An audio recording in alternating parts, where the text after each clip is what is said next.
In 1930, thousands of Americans started walking the exact same way, feet dragging, toes pointed down. A shuffle none of them could explain. Doctors had no idea what was causing it. The answer wasn't found in a laboratory. It was found in a blues song.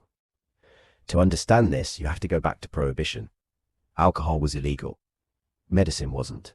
And one product slipped through that gap perfectly: Jamaica Ginger. A patent medicine sold since the 1800s for headaches, nausea, upset stomachs. There was just one detail buried in the label: Jamaica Ginger was 70 to 80% alcohol. Technically, it was medicine. Practically, for a lot of people during Prohibition, it was the only legal drink left on the shelf. The government wasn't blind to this. Regulators required Jamaica Ginger to contain a high concentration of bitter ginger compounds, specifically to make it taste too awful to drink for pleasure. So two bootleggers, Harry Gross and Max Reisman, set out to solve that problem. They needed a cheap additive, something that could bulk up the product without triggering government testing.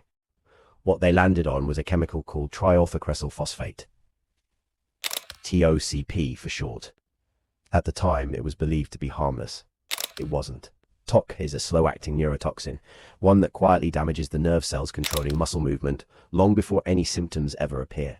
February 1930. Oklahoma City.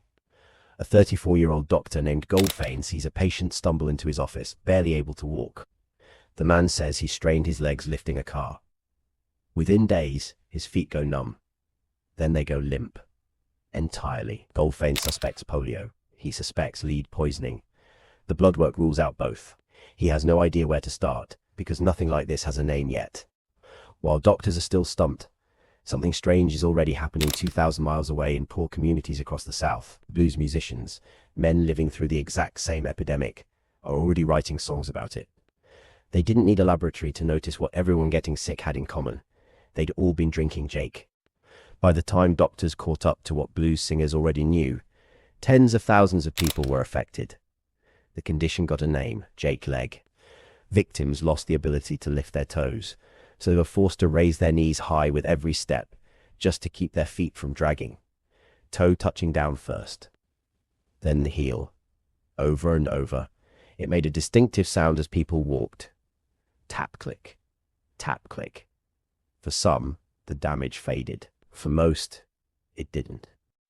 Around 35,000 people eventually joined a support organization formed just for survivors of this one poisoning event.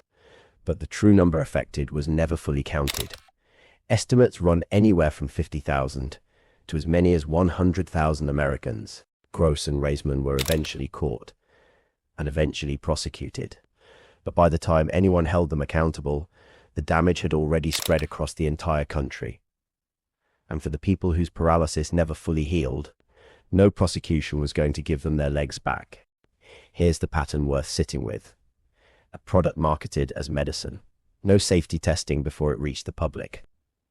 A profit-driven shortcut nobody checked. And a government that only stepped in after the damage was already done. Sound familiar? It should. It's the same story we told you in our very first episode.